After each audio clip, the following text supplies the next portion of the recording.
Hi, my name is Ian Howell and I'm a Public Affairs Manager at JTI UK. Hi, and I'm Paul Chima. So I've got two stores in Coventry, and then also we have Sea Talk, the voice of the retailer.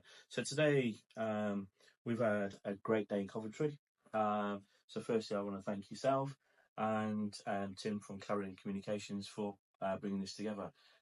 So look, this has been an ongoing problem for us alone in Coventry and for many retailers up and down the country for many years Absolutely. now. To get this done today is just, for me, it's great news.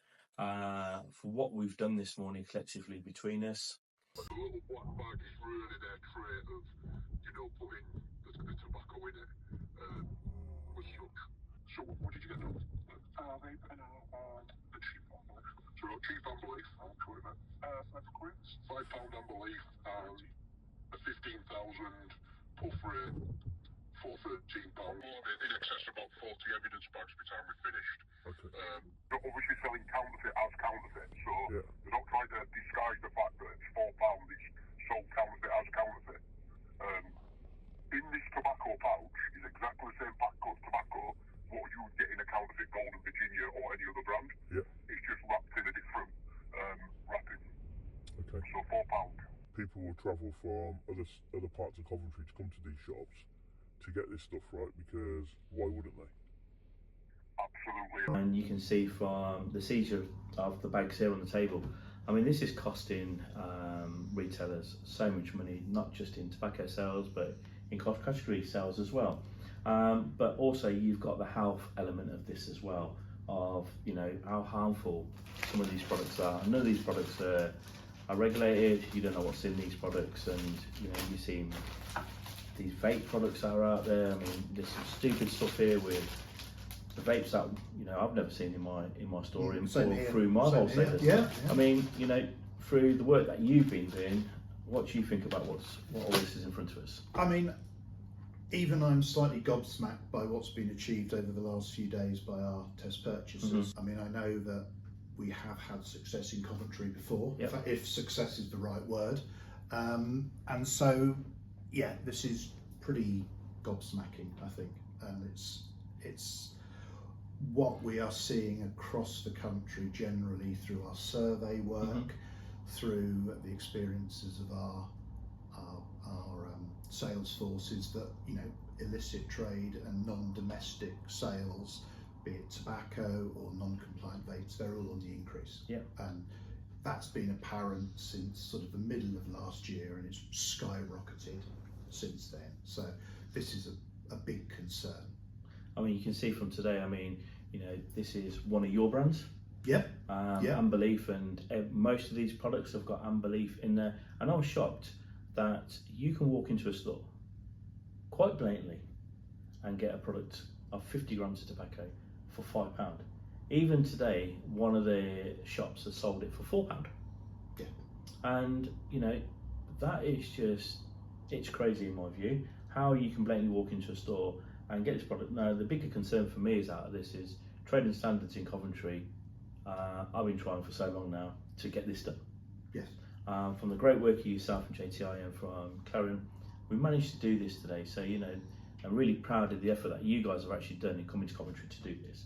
Now, if we was to work more collaboratively together, HMRC, the Medical Health Association, the police, our local police crime commissioner, local press, and I know Coventry Telegraph, do a great lot of work on supporting local businesses. How much more do you think could actually help government if we collaborated more? I think it's the only way forward is to collaborate, bring about greater enforcement effort, and really crack down on this problem. I mean, one of the stores that we have test purchased, we are aware that off and on, probably more on than off, they've been selling illegal tobacco in some form since 2008. Wow. Now, that is a long track record for any business, especially for one that is selling illegal products, and that's really quite shocking for me. I believe that they have been prosecuted at least once between 2008 and now, but obviously what was done wasn't a deterrent enough. So there needs to be a look at not only when the action happens by trading standards or whether it goes through the door, but also what sanctions are applied. Now, I think in view of what we've seen about prison numbers, these people aren't going to get imprisoned. No. So, okay, we accept that. So how do you hurt these people? And the way to do that is to close the business down. So closure orders are used quite a lot now. Yep. But also there is a provision in legislation to allow fines of up to £10,000 to be imposed. At the moment, those are really just the remit of HMRC. We would like to see those be applied so that trading standards can actually go in through the door, take the action, seize the product and say, and here is your fine. So you would like more localised action? Yes.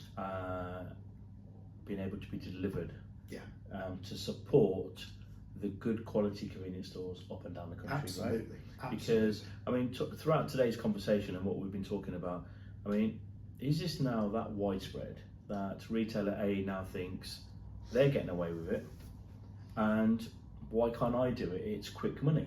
Do you think that the problem is now widespreading due to one of them elements, or do you now just think that also you've got the bit that the government think and they want a generation ban? Okay, now I don't think we'll ever have a generation ban in the UK, because unless the government get behind this or what we're seeing in front of us today, and stop these illicit stores from opening, and I'm totally agreeing with you, I'm one for supporting, I'll say this on camera, I'm one for supporting store closures need to happen.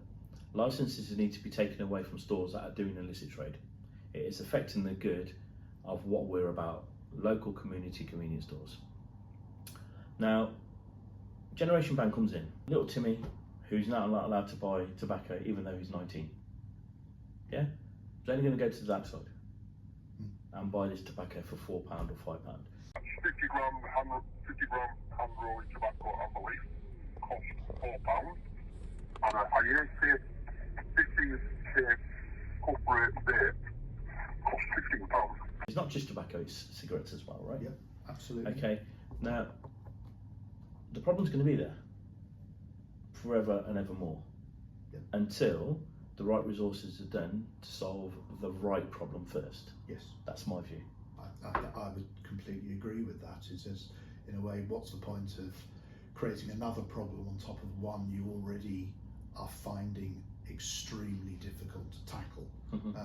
And I think, just as I know that trading standards do a lot of good work in the area. And of course, they're not just dealing with tobacco; they're dealing with all sorts of things. But my understanding is, that like many trading standards, they just don't have the resource to do the job effectively. In what is a major city. So one thing, perhaps, we've talked about the fines earlier, is if there is no money that can be directly coming from local taxpayers or from government as well, those fines that are levied against, what have we got here, 30 shops potentially, let's say they each have a fine of £10,000, that money could be reinvested in trading standards, either council services in general or just back into the enforcement arm. And that would, perpetuate this model and really enable a crackdown to occur. And in turn, that helps support the genuine businesses. Okay, so what advice would you say to my retail friends up and down the country that are all suffering from this problem? Now, I'm for one, I know that the great support I have from JTI. When I get a JTI rep in my store, that's the first question he or she have always asked me, is what's happening in your local area?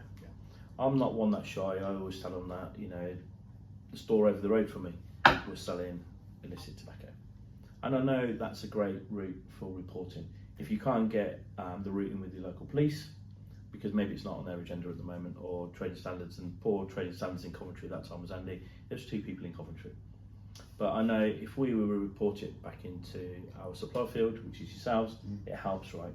So tell me, how do retailers do this, and what should they do? Right. Obviously, speak to your rep, your JTI rep by preference.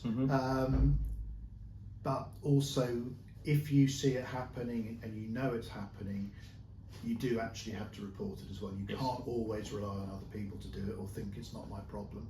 So report it to trading standards through Citizens Advice Consumer Helpline.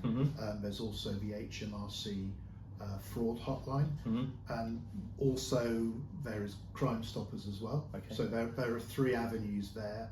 I think Coventry themselves, although they don't have a direct phone number, they do have an email address.